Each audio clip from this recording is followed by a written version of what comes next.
ನಮಸ್ತೆ ಸ್ನೇಹಿತರೆ, ಇವತ್ತು ನಾವು ಪ್ರಥಮ BA ಇಂಗ್ಲೀಷ್ನಲ್ಲಿ ಬರುವಂತಹ ಮುಖ್ಯವಾದಂಥ ವಿಚಾರವನ್ನು ತಿಳ್ಕೊಳ್ಳುವ. ಪರೀಕ್ಷೆಯ ಅಂತಿಮ ತಯಾರಿ.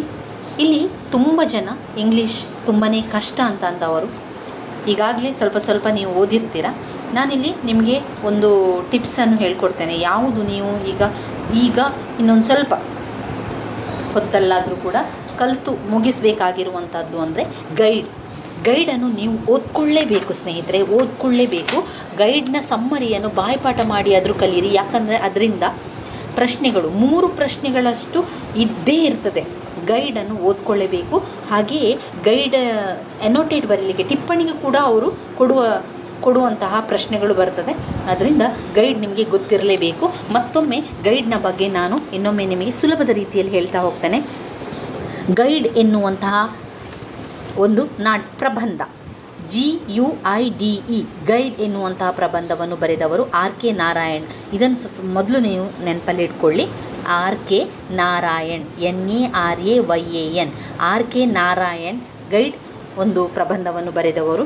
ಇದು 1956ರಲ್ಲಿ ಅವರು ಅದನ್ನು ಬರೆದಿದ್ದಾರೆ. ಗೈಡ್ ಎನ್ನುವಂತಹ ಪ್ರಬಂಧವನ್ನು ಬರೆದಿದ್ದಾರೆ. ಅದನ್ನು ಪಬ್ಲಿಷ್ ಮಾಡಿರುವಂಥದ್ದು 1958ರಲ್ಲಿ. ಈ ಒಂದು ಪ್ರಬಂಧದ ನಾಯಕ ರಾಜು. ಈ ಪ್ರಬಂಧದ ನಾಯಕ ಆಗಿರುವಂತಹ ರಾಜು ಏನಾಗಿದ್ದ? ಅವನೊಬ್ಬ ಗೈಡ್ ಆಗಿದ್ದ. ಗೈಡ್ ಅಂದರೆ ಯಾರು? ಈಗ ನೋಡಿ, ನಾವು ಪ್ರವಾಸಕ್ಕೆಲ್ಲ ಹೋದಾಗ ಅಲ್ಲಿ ನಾವು ಅದನ್ನು ಹೇಳ್ಕೊಡ್ಲಿಕ್ಕೆ ಬರ್ತೇವೆ, ನಾವು ಅದನ್ನು ವಿಚಾರಿಸಿ ನಿಮಗೆ ತಿಳಿಸ್ಲಿಕ್ಕೆ ಬರ್ತೇವೆ ಅಂತ ಹೇಳಿ ಜನರು ಬರ್ತಾರಲ್ವ, ಅವರು ಗೈಡ್. ನಮಗೆ ತಿಳಿಸ್ಲಿಕ್ಕೆ ಯಾವುದೇ ಒಂದು ಪ್ಲೇಸಿಗೆ ಹೋದಾಗ, ಯಾವುದೇ ಒಂದು ಸ್ಥಳಕ್ಕೆ ಹೋದಾಗ ನಮಗೆ ಅದರ ಬಗ್ಗೆ ಮಾಹಿತಿಯನ್ನು ಕೊಡಲಿಕ್ಕೆ ಬರುವಂಥವರು ಗೈಡ್. ಇಲ್ಲಿ ರಾಜು ಕೂಡ ಈ ಒಂದು ಪ್ರಬಂಧದಲ್ಲಿ ರಾಜು ಗೈಡ್ ಆಗಿದ್ದ, ವೆಂಡರ್ ಆಗಿದ್ದ, ಲವರ್ ಆಗಿದ್ದ, ಅಫೇರ್ ವಿತ್ ರೋಸಿ ಎನ್ನುವಂತಹ ಹುಡುಗಿಯ ಜೊತೆಗೆ ಅಫೇರ್ ಕೂಡ ಇಟ್ಕೊಂಡಿದ್ದ, ಪ್ರೀತಿ ಮಾಡ್ತಾ ಇದ್ದ. ನಿಜವಾಗಿ ಅವನೊಬ್ಬ ಗೈಡ್. ಅವನು ಪ್ರವಾಸದಲ್ಲಿ ಗೈಡ್ ಮಾಡುವಂಥವನಾಗಿದ್ದ ಮಾಲ್ಗುಡಿಯಲ್ಲಿ. ಆಯಿತಾ? Raju is a railway guide. ಅಲ್ಲಿ ರೈಲ್ವೆ ಸ್ಟೇಷನ್ಗೆ ಬಂದಾಗ ಅಲ್ಲಿ ಒಂದು ಮಾಹಿತಿಗಳನ್ನೆಲ್ಲ ಕೊಡ್ತಾ ಇದ್ದ. ಆ ರೀತಿಯಾಗಿ ಗೈಡ್ ಕೊಡ್ತಾ ಇದ್ದ. ಟ್ರೈನರ್ ಆ್ಯಂಡ್ ಲವರ್ ಆಫ್ ರೋಸಿಯ ಜೊತೆಗೆ ಪ್ರೀತಿ ಮಾಡ್ತಾ ಇದ್ದ. ಆಮೇಲೆ ಮತ್ತೊಂದು ಕಥೆಯಲ್ಲಿ ಸ್ವಾಮಿ ಅಥವಾ ಮಹಾತ್ಮನಾಗಿ ಕಾಣ್ತಾನೆ. ಈ ಗೈಡ್ ಎನ್ನುವಂತಹ ಕಾದಂಬರಿಯಲ್ಲಿ 2 ಕತೆ ಬರ್ತದೆ ಸ್ನೇಹಿತರೆ. 2 ಕತೆ ನಿಮಗೆ ಈ ಒಂದು ಗೈಡಲ್ಲಿ ಕಾಣುವಂಥದ್ದು. ಮೊದಲಿಗೆ ಕಾಣುವಂತಹ ಕತೆ ಅಂತ ಹೇಳಿದರೆ, ಮಾರ್ಕೋ ಮತ್ತು ರೋಸಿ ಎನ್ನುವಂತಹ ಗಂಡ ಹೆಂಡತಿ ಪ್ರವಾಸಿಗರಾಗಿ ಬರ್ತಾರೆ, ಬೇರೆ ಕಡೆಯಿಂದ ಬರ್ತಾರೆ. ರಾಜು ಅವರಿಬ್ಬರಿಗೆ ಗೈಡ್ ಆಗಿರ್ತಾನೆ. ಮಾರ್ಕೋ ಮತ್ತು ರೋಸಿ ಗಂಡ ಹೆಂಡತಿ, ರೋಸಿಯ ಹಸ್ಬೆಂಡ್ ಮಾರ್ಕೋ. ಈ ಒಂದು ಗೈಡಲ್ಲಿ ನಿಮಗೆ ಪಾತ್ರಧಾರಿಗಳು ಮೊದಲಿಗೆ ಹೇಳ್ತಾ ಹೋಗ್ತಾನೆ. ರಾಜು ಈ ಒಂದು ಕಥೆಯ ಗೈಡ್ ಆಗಿರ್ತಾನೆ. ಮಾರ್ಕೋ ರೋಸಿಯ ಹಸ್ಬೆಂಡ್, ರೋಸಿ ರಾಜುವಿನ ಲವರ್, ಅದರ ಜೊತೆಗೆ ಈ ಒಂದು ಕಾದಂಬರಿಯ ಹೀರೋಯಿನ್. ನಂತರ ರೋಸಿಗೆ ನಳಿನಿ ಎನ್ನುವಂತಹ ನಾಮಕರಣವನ್ನು ಕೂಡ ಮಾಡ್ತಾನೆ. ಹೀರೋಯಿನ್ ಆಫ್ ದ ನೋವೆಲ್, ಈ ಒಂದು ಕಾದಂಬರಿಯ ಹೀರೋಯಿನ್ ಆಗಿರ್ತಾಳೆ. ವೇಲನ್ ಅಂದರೆ ಮತ್ತಿನ ಕಥೆಯಲ್ಲಿ ರಾಜುವಿನ ಗೆಳೆಯ. ಗಫರ್ ಅಂದರೆ ಟ್ಯಾಕ್ಸಿ ಡ್ರೈವರ್, ರಾಜುವಿನ ತಂದೆ. ಅದರಲ್ಲಿ ಈ ಒಂದು ಗಫರ್ ಅವರ ತಂದೆಯ ಬಗ್ಗೆ ಅಷ್ಟೇ ನಿಮಗೆ ಮಾಹಿತಿ ಬೇಡ. ರಾಜು ಮದರ್ ಕೂಡ ಅನ್ಎಜುಕೇಟೆಡ್ ಟ್ರೆಡಿಷ್ನಲ್ ವುಮೆನ್ ಆಗಿರ್ತಾರೆ. ಅವರು ಈ ರಾಜು ಮತ್ತು ರಾಜು ರೋಸಿಯನ್ನು ಪ್ರೀತಿಸುವಂಥದ್ದು, ಅಫೇರ್ ಇಟ್ಟುಕೊಂಡಿರುವಂಥದ್ದು ಅವರಿಗೆ ಒಂದು ಚೂರು ಇಷ್ಟ ಆಗೋದಿಲ್ಲ. ಅದನ್ನು ರೆಫ್ಯೂಸ್ ಮಾಡ್ತಾರೆ. ನಂತರ ರಾಜುವನ್ನು ಬಿಟ್ಟು ಅವರು ತಮ್ಮ ಊರಿಗೆ ಹೋಗ್ತಾರೆ. ಇಷ್ಟು ವಿಚಾರ, ಈ ಒಂದು ಪಾತ್ರ ನಿಮಗೆ ಗೊತ್ತಿರಲಿ.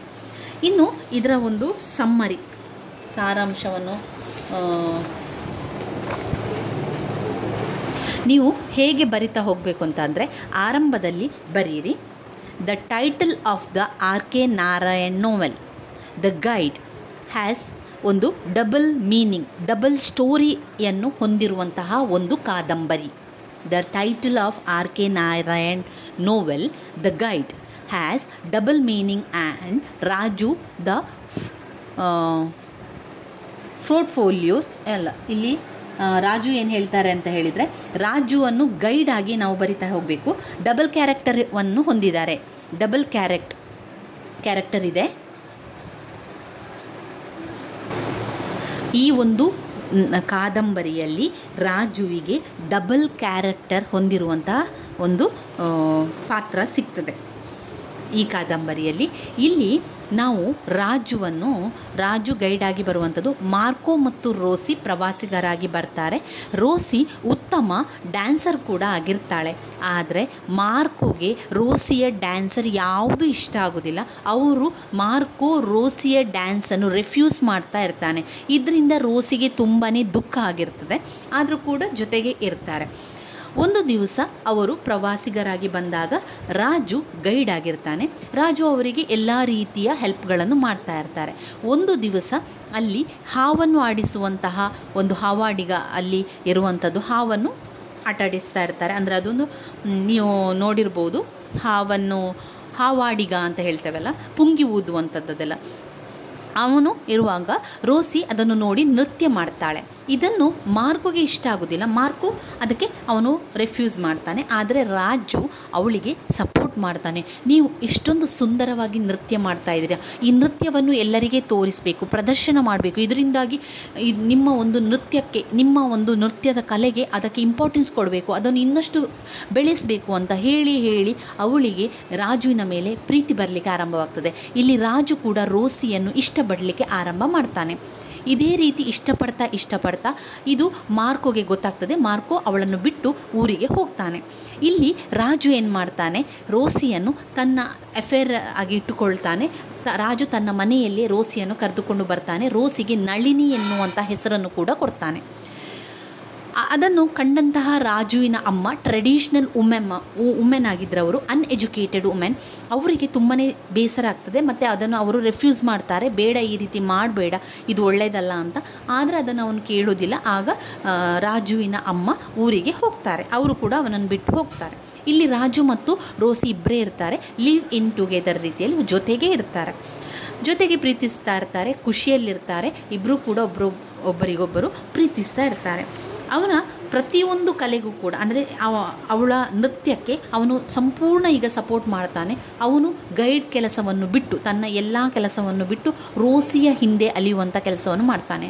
ಅಂದರೆ ಎಲ್ಲ ಕಡೆಗೆ ಹೋಗಿ ಡ್ಯಾನ್ಸ್ ಪರ್ಫಾರ್ಮೆನ್ಸನ್ನು ಕೊಡುವಂಥದ್ದು, ಡ್ಯಾನ್ಸ್ ಮಾಡುವಂಥದ್ದು, ಎಲ್ಲಿ ಕಡೆ ಇದೆ ಅಂತ ಹೇಳಿ ಚೆಕ್ ಮಾಡುವಂಥದ್ದು, ಅವಳಿಗೆ ಫುಲ್ ಸಪೋರ್ಟನ್ನು ಕೊಡ್ತಾ ಹೋಗ್ತಾನೆ. ಅವನಿಗೀಗ ಯಾವುದೇ ಕೆಲಸ ಇರೋದಿಲ್ಲ, ಅವನ ಕೈಯಲ್ಲಿ ದುಡ್ಡಿರೋದಿಲ್ಲ. ಒಂದು ದಿವಸ ಅವನ ಬ್ಯಾಂಕಿನಿಂದ ಅವನ ಒಂದು ಚಿನ್ನಕ್ಕೆ ಸಹಿಯನ್ನು ಹಾಕಬೇಕು ಅಂತ ಬ್ಯಾಂಕಿನವರು ಬಂದಾಗ ರಾಜು ಏನು ಮಾಡ್ತಾನೆ, ಅಲ್ಲಿ ರೋಸಿ ಇರುವುದಿಲ್ಲ, ರೋಸಿಯ ಒಂದು ಫೋರ್ಜರಿ, ರೋಸಿಯ ಸಹಿಯನ್ನು ರಾಜು ಹಾಕ್ತಾನೆ, ಫೋರ್ಜರಿ ಮಾಡ್ತಾನೆ. ಅದಕ್ಕೆ ಹೇಳೋದು ಫೋರ್ಜರಿ ಅಂತ. ಇದು ಆರಂಭದಲ್ಲಿ ನಳಿನಿ ಅಂದರೆ ರೋಸಿಗೆ ಗೊತ್ತಿರೋದಿಲ್ಲ. ನಂತರ ಅವಳಿಗೆ ಗೊತ್ತಾದಾಗ ತುಂಬಾ ದುಃಖ ಆಗ್ತದೆ. ನೀನು ನಂಬಿಕೆ ದ್ರೋಹವನ್ನು ಮಾಡಿದೀಯಾ ಅಂತ ಹೇಳಿ ಪೊಲೀಸ್ ಕಂಪ್ಲೇಂಟನ್ನು ಕೊಟ್ಟು ರಾಜುವನ್ನು ಪೊಲೀಸರು ಬಂಧನ ಮಾಡ್ತಾರೆ, ಜೈಲಿಗೆ ಹಾಕ್ತಾರೆ. ರೋಸಿಯ ಚಿನ್ನವನ್ನೆಲ್ಲ ಅವನು ತೆಗೆದುಕೊಂಡಿದ್ದಲ್ವ, ಅದಕ್ಕೆ ರೋಸಿಗೆ ತುಂಬಾ ದುಃಖ ಆಗ್ತದೆ, ತುಂಬಾ ಹರ್ಟ್ ಆಗ್ತದೆ. ನಾನು ನಿನ್ನನ್ನು ಅಷ್ಟೊಂದು ನಂಬಿದ್ದೆ, ಆದರೆ ನೀನು ನನ್ನ ಸೈನನ್ನೇ ಫೋರ್ಜರಿ ಮಾಡಿ ತಗೊಂಡಿದ್ದೀಯಾ, ನಂಬಿಕೆ ದ್ರೋಹ ವ್ಯಕ್ತಿ ನೀನು ನಂಬಿಕೆ ವ್ಯಕ್ತಿ ಅಲ್ಲ ಅಂತ ಹೇಳಿ ಬಿಟ್ಟು ಹೋಗುವಂಥದ್ದು. ಅವಳು ಬಿಟ್ಟು ಹೋಗ್ತಾಳೆ. ಇಲ್ಲಿ ರಾಜುವನ್ನು ಜೈಲಿಗೆ ಹಾಕಿರ್ತಾರೆ. ಕೆಲವು ಸಮಯಗಳ ನಂತರ, ಕೆಲವು ವರ್ಷಗಳ ನಂತರ ರಾಜು ಹೊರಗೆ ಬರ್ತಾನೆ. ಈಗ ಸಂಪೂರ್ಣ ಬದಲಾಗಿದ್ದಾನೆ.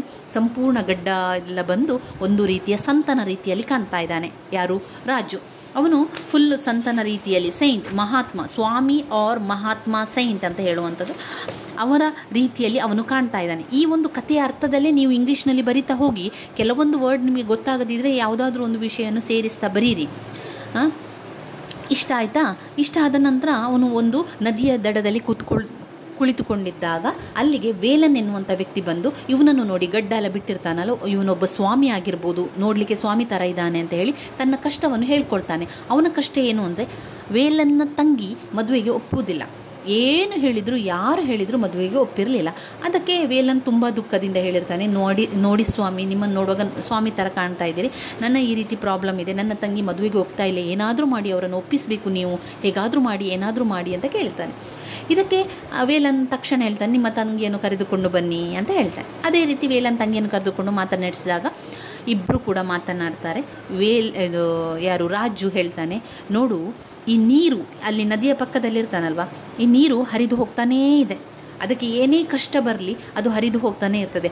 ನಮ್ಮ ಜೀವನ ಕೂಡ ಹಾಗೆ ಹರಿದು ಹೋಗ್ತಾನೆ ಇರಬೇಕು. ಎಲ್ಲಿ ಕೂಡ ಅದು ನಿಂತ ನೀರ ರೀತಿಯಲ್ಲಿ ಆಗಬಾರ್ದು. ನಿನ್ನ ಜೀವನದಲ್ಲಿ ಈಗ ಮದುವೆಯನ್ನು ಆಗುವಂತಹ ಕಾಲ, ನಿನಗೆ ಮದುವೆ ಆಗ್ತಾ ಮುಂದೆ ಮುಂದೆ ನಿನ್ನ ಜೀವನ ಹೋಗಬೇಕು, ನೀನು ಹಾಗೆ ಇರಬಾರ್ದು ಎನ್ನುವಂಥ ಕೆಲವೊಂದು ಬುದ್ಧಿವಾದಗಳನ್ನು ಹೇಳಿದಾಗ ಆಶ್ಚರ್ಯಚಕಿತವಾಗಿ ವೇಲನ್ನ ತಂಗಿ ಮದುವೆಗೆ ಒಪ್ಕೊಳ್ತಾಳೆ. ಇದನ್ನು ಕಂಡಂತಹ ವೇಲನಿಗೆ ಆಶ್ಚರ್ಯ ಆಗ್ತದೆ. ಅದು ಊರಿಗೆಲ್ಲ ಸ್ಪ್ರೆಡ್ ಮಾಡ್ತಾನೆ. ಈ ರೀತಿ ಒಬ್ಬ ಸಂತ ಇದ್ದಾನೆ, ಅವರು ಹೇಳುವ ಮಾತು ಎಲ್ಲ ಆಗ್ತದೆ ಎನ್ನುವಂಥ ರೀತಿಯಲ್ಲಿ ಜನರಿಗೆಲ್ಲರೂ ತಿಳಿಸಿದಾಗ ಜನರೆಲ್ಲ ಬಂದು ಸ್ವಾಮಿ ಅಂದರೆ ರಾಜುವನ್ನು ಕರೆದುಕೊಂಡು ಹೋಗಿ ಒಂದು ಮಂಟಪದಲ್ಲಿ ಕೂತ್ಕೊಳ್ಳಿಸ್ತಾರೆ. ನಂತರ ರಾಜು ಹೇಳುವುದಿಲ್ಲ, ಯಾವ ವಿಷಯವನ್ನು ಹೇಳುವುದಿಲ್ಲ, ಪ್ರತಿಯೊಬ್ಬರು ಬಂದು ತಮ್ಮ ಕಷ್ಟವನ್ನು ಹೇಳ್ತಾನೆ. ಇದರಿಂದ ರಾಜು ಎಲ್ಲರ ಕಷ್ಟಕ್ಕೂ ಕೂಡ ಒಂದೊಂದು ಪರಿಹಾರವನ್ನು ಹೇಳ್ತಾನೆ. ಇದೆಲ್ಲ ಕೂಡ ಆಶ್ಚರ್ಯ ರೀತಿಯಲ್ಲಿ ಎಲ್ಲರಿಗೂ ಕೂಡ ಸಮಸ್ಯೆಗಳು ಪರಿಹಾರ ಆಗ್ತಾನೆ ಹೋಗ್ತದೆ. ಇದರಿಂದಾಗಿ ಭಕ್ತರ ಸಂಖ್ಯೆ ಎಲ್ಲವೂ ಕೂಡ ಹೆಚ್ಚಾಗ್ತಾ ಹೋಗ್ತದೆ. ಭಕ್ತರ ಸಂಖ್ಯೆ ಹೆಚ್ಚಾದಾಗ ಒಂದು ದಿವಸ ಏನಾಗ್ತದೆ ಅಂತ ಹೇಳಿದರೆ, ಆ ಊರಿನಲ್ಲಿ ಮಳೆ ಬಾರದೆ ಬರಗಾಲ ಬರ್ತದೆ. ಆಗ ಎಲ್ಲರೂ ಬಂದು ಪ್ರೇ ಮಾಡಿದಾಗ ಅವನು ಹೇಳ್ತಾರೆ, ನೀವೇನು ಚಿಂತೆ ಮಾಡಬೇಡಿ, ಮಳೆ ಬಾರದಕ್ಕೆ ನಾನು ಪರಿಹಾರವನ್ನು ಮಾಡ್ತೇನೆ, ಅದಕ್ಕೆ ಊಟ ಮಾಡದೆ ಇರುವ ಅಂತ ಏನೋ ಎಂದು ಹೇಳಿದಾಗ ತಪ್ಪಾಗಿ ಅದನ್ನು ಗ್ರಹಿಸ್ತಾರೆ ಜನರು. ತಪ್ಪಾಗಿ ಊರಲ್ಲೆಲ್ಲ ಹೇಳ್ತಾರೆ, ಸಂತನಾದಂಥ ಸ್ವಾಮಿಯವರು ಮಳೆ ಬರುವ ತನಕ ಊಟವೇ ಮಾಡುವುದಿಲ್ಲ ಎನ್ನುವಂಥ ತಪ್ಪಾಗಿ ಗ್ರಹಿಸ್ತಾರೆ. ಇದನ್ನ ನಂತರ ಅವರು ಅದೇ ರೀತಿ ರಾಜು ಒಪ್ಕೊಳ್ತಾನೆ. ಕೊನೆಯದಾಗಿ ಅವನಿಗೆ ಆಗ್ತಾನೇ ಇಲ್ಲ, ಈಗ ನಿಶಕ್ತಿಯಲ್ಲಿದ್ದಾನೆ. ಕೊನೆಯದಾಗಿ ಹೇಳ್ತಾನೆ ರಾಜು ವೇಲನ ಹತ್ರ, ನಿನ್ನ ಜೊತೆಗೆ ನಾನು ಮಾತನಾಡಬೇಕು, ನನ್ನನ್ನು ನದಿಯ ಪಕ್ಕಕ್ಕೆ ಕರ್ಕೊಂಡು ಹೋಗು, ನಿನಗೆ ಎಲ್ಲ ವಿಚಾರ ಹೇಳಬೇಕು ಅಂತ. ಹಾಗೆ ಕರ್ಕೊಂಡು ಹೋದಾಗ ವೇಲನ್ ಹತ್ರ ತನ್ನ ಜೀವನದಲ್ಲಿ ಆದಂಥ ಎಲ್ಲ ಘಟನೆಗಳನ್ನು ಹೇಳುವಂಥದ್ದು, ರೋಸಿಯ ಕಥೆಯನ್ನು, ಹಾಗೆ ಇಲ್ಲಿ ಬಂದು ಆದಂಥ ಸಂತನ ಕಥೆಯನ್ನು ಎಲ್ಲವನ್ನು ಹೇಳ್ತಾನೆ. ಇದನ್ನು ಯಾರಿಗೂ ಹೇಳಬೇಡ ಅಂತ ಹೇಳ್ತಾನೆ. ಅದಾದ ನಂತರ ಅಲ್ಲಿ ಅವನು ಕುಸಿದು ಬೀಳ್ತಾನೆ. ಆ ಕ್ಷಣದಲ್ಲಿ ಮಳೆ ಕೂಡ ಬರ್ತದೆ, ಎಲ್ಲರೂ ಕೂಡ ಅವನನ್ನು ನೆನೆಸ್ಕೊಳ್ತಾರೆ. ಈ ರೀತಿ ಕತೆ, ಆ ಒಂದು ಕಾದಂಬರಿ ಮುಗಿಯುವಂಥದ್ದು.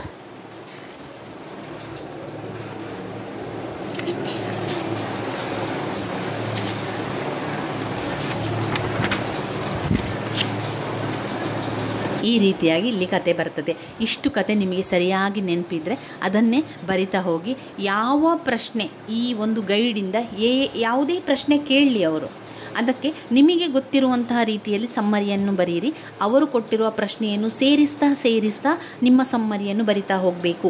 ಆರಂಭದಲ್ಲಿ ಅವರು ಕೊಟ್ಟ ಪ್ರಶ್ನೆಯನ್ನು ಬರೀರಿ, ಮತ್ತೆ ನಿಮ್ಮ ಸಮ್ಮರಿಯನ್ನು ಬರೀರಿ, ನಡುವಿನಲ್ಲಿ ಅವರ ಒಂದು ಪ್ರಶ್ನೆಯನ್ನು ಬರೀರಿ, ನಂತರ ನಿಮ್ಮ ಸಮ್ಮರಿಯನ್ನು ಬರಿತಾ ಹೋಗಿ. ಈ ರೀತಿಯಾಗಿ ಆ ಪ್ರಶ್ನೆಯನ್ನು ಸೇರಿಸ್ತಾ ನೀವು ಕಲ್ತಿರುವಂತಹ ಸಮ್ಮರಿಯನ್ನು ಬರಿತಾ ಹೋಗಬೇಕು ಸ್ನೇಹಿತರೆ. ಈ ರೀತಿ ಮಾಡಿ ಗೈಡ್ ಎನ್ನುವಂತಹ ಕಾದಂಬರಿ ವೆರಿ ವೆರಿ ಇಂಪಾರ್ಟೆಂಟ್ ಆಗಿರುವಂಥದ್ದು. ಇದರಿಂದ 3 ಪ್ರಶ್ನೆಗಳು ಕೇಳ್ತಾರೆ. ಆರಂಭದಲ್ಲಿ ಎ ಸೆಕ್ಷನ್ನಲ್ಲಿ ಅನೋಟೇಟ್ ಒಂದು ಟಿಪ್ಪಣಿ ಬರೀಲಿಕ್ಕೆ ಕೊಡ್ತಾರೆ. ಆದ್ದರಿಂದ ಅದು ತುಂಬಾ ಇಂಪಾರ್ಟೆಂಟ್ ಆಗಿದೆ. ಇನ್ನೂ ಇರುವಂಥ ಸಮಯದಲ್ಲಿ ಆದಷ್ಟು ಅದನ್ನೇ ಕಲಿಯಿರಿ ಸ್ನೇಹಿತರೆ. ನನ್ನ ವೀಡಿಯೋಸ್ ಎಲ್ಲ ನಿಮಗೆ ಇಷ್ಟ ಆಗಿದ್ದರೆ ಲೈಕ್ ಕೊಡಿ, ಶೇರ್ ಮಾಡಿ, ಸಬ್ಸ್ಕ್ರೈಬ್ ಮಾಡಲಿಕ್ಕೆ ಮರಿಬೇಡಿ. ಧನ್ಯವಾದಗಳು.